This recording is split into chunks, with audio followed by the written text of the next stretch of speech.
शारदे को नमन करते हुए मैं चंद्रकिरण अग्रवाल, किरण, हरदोई, उत्तर प्रदेश से आपके सम्मुख प्रस्तुत करती हूँ एक शिक्षाप्रद कहानी जिसका शीर्षक है अनूठी सोच। स्टेट बैंक में कार्यरत मैनेजर साहब नए ज़माने के और खुले विचारों के ईमानदार व्यक्ति थे। उनकी 2 पुत्रियां थीं, ज्योति 19 वर्ष और रश्मि 16 वर्ष की थी।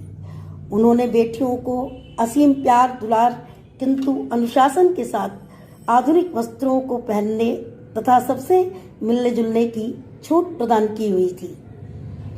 वह अपनी दोनों बेटियों को उच्चतम शिक्षा के साथ साथ सर्वांगीण विकास के प्रति बहुत ही जागरूक थे। छोटी बेटी रश्मि स्मार्ट, फैशन परस्त और आकर्षक थी। वह कक्षा 11 में पढ़ती थी। घर के पास उसका सहपाठी सुकेश रहता था।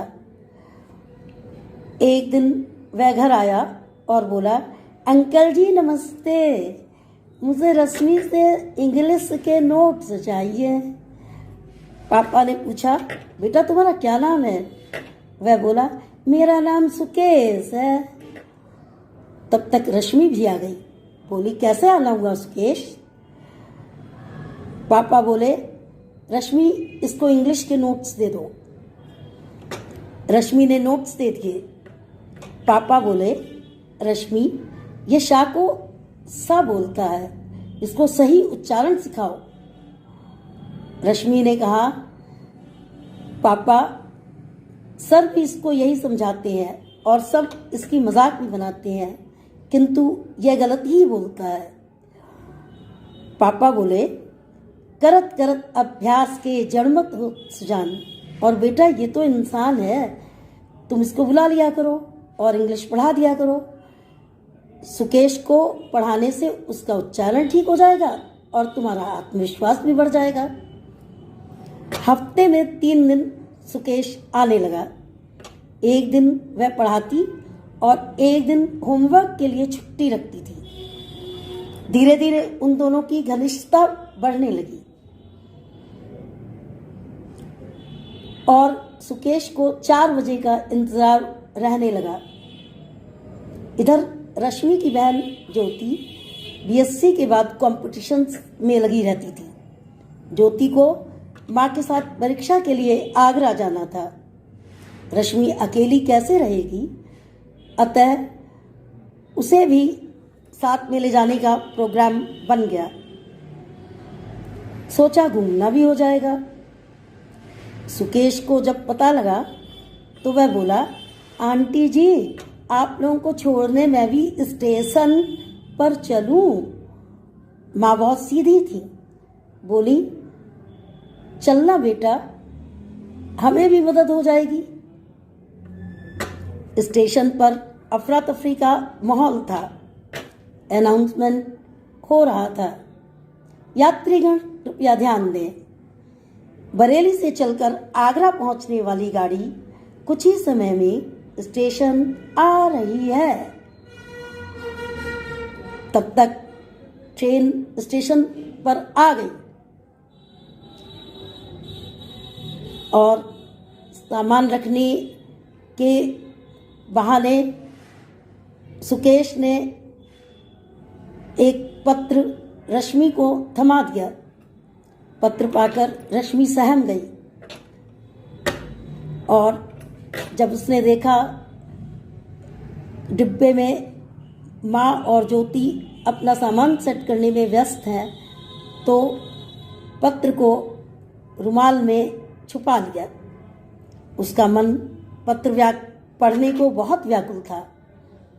माँ से बोली, माँ मैं टॉयलेट जा रही हूँ। वहाँ धड़कते हृदय से पत्र पढ़ने लगी। उसके हाथ कांप रहे थे। सुकेश ने लिखा था, मेरी प्यारी राधा, मैं तुमसे बहुत प्यार करता हूँ, तुम मुझसे कभी भी दूर मत होना, आदि आदि। रश्मि की आंखों से आंसू टपकने लगे और वह काफी देर तक अपने को संयत करती रही। फिर सहज होने का प्रयास करने के उपरांत माँ के पास आ गई। माँ बोली, अरे रश्मि, इतनी देर कहाँ लगा दी बेटा? उसने मुस्कुराते हुए कहा, माँ, बाहर के नज़ारे देख रही थी, बहुत खूबसूरत हैं। माँ बोली, लेट जाओ रश्मि। रश्मि लेट तो गई बर्थ पर, किंतु उसे बार बार सुकेश का सुंदर चेहरा और पापा का सच्चा स्नेह भरा चेहरा बारी बारी याद आने लगे। अंतर्द्वंद के कारण पूरी रात वह सो ना पाई। सोचा माँ या बहन को बता दूं, पर हिम्मत नहीं जुटा पाई। सुबह हुई, आगरा आ गया। वे सब होटल के लिए रवाना हुए। सामान सेट करने के बाद ज्योति और माँ तैयार हो गई। माँ बोली, रश्मि, नाश्ता आ गया है, फिर परीक्षा के लिए भी तो निकलना है, जल्दी करो बेटा। वह बोली, माँ, आप लोग जाओ, मुझे नींद आ रही है, ट्रेन में मैं सो नहीं पाई। ज्योति बोली, ऐसा है माँ, हम लोग चलते हैं, रश्मि को सो लेने दो। जैसे ही वे दोनों घर से होटल से निकली, रश्मि ने लेटर निकाला।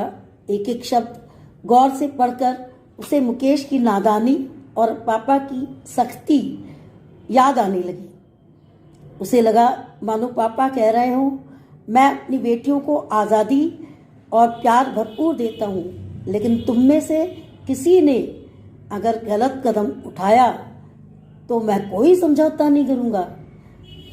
वयस्क होने तक उचित और अनुचित समझ में आता है। जब तक जीवन में निर्धारित लक्ष्य पर न पहुँचो, तब तक एकाग्रचित होकर प्रयासरत बने रहना। यह सोच वह सोचने लगी कि क्या करूं। पत्र पढ़कर उसके मन में सुकेश के प्रति मोह विकसित होने लगा। अतः उसने भारीपन को दूर करने के लिए एक विवेकपूर्ण पत्र जवाब में लिखा, सुकेश, आपके लिए मुझ में भी लगाव की भावना विकसित होने लगी है, किंतु मैं अपने माता पिता के सपनों को साकार करने के लिए वचनबद्ध हूँ और प्रेम जाल में उलझकर अपना लक्ष्य समाप्त नहीं करना चाहती। दूसरी बात, मैं समाज को यह संदेश भी देना चाहती हूँ कि लड़के लड़की का मिलना जुलना प्रगति पथ के लिए बाधक नहीं होता और पवित्र रिश्ता कायम कर आगे बढ़ने में सक्षम रहता है। मैं अपने परिवार की मर्यादा का उल्लंघन न करते हुए अपने क्षणिक भावावेश से निर्णय लेने के लिए अभी बहुत छोटी हूँ। हमें पुरानी अवधारणा को तोड़ना है और उच्च उदाहरण प्रस्तुत कर अपने माता पिता का नाम रोशन करना है। जिस काम को मन तो करे किंतु आत्मा न स्वीकारे, ऐसा काम कभी भी नहीं करना चाहिए सुकेश। आपकी शुभचिंतक रश्मि। पत्र का उत्तर लिखने के बाद रश्मि का मन हल्का हो गया और यह यात्रा उसके जीवन पर्यंत यादगार बनकर रह गई। इस कहानी से हमें 5 शिक्षाएं मिलती हैं। नंबर 1, माता पिता को स्नेहपूर्ण लालन पालन और सार्थक मार्गदर्शन करते रहना चाहिए। खुला वातावरण देने से कोई भी संतान मर्यादा का उल्लंघन कदापि नहीं करती। नंबर 2, माता पिता को 14 वर्ष से वयस्क होने तक अपने बच्चों की देखरेख सतर्कता पूर्वक करनी चाहिए, क्योंकि यही महत्वपूर्ण समय भविष्य निर्माण का निर्धारक होता है। नंबर 3, रश्मि ने अपनी बुद्धिमत्ता और दूरदृष्टि से मुकेश को नजरों से बिना गिराए सबके बीच सामंजस्य स्थापित किया। अतः कभी भी किसी का अपमान नहीं करना चाहिए। नंबर 4, समाज में पुरानी अवधारणा को समाप्त कर सकारात्मक अनूठी सोच के माध्यम से प्रेरक संदेश देते रहना चाहिए।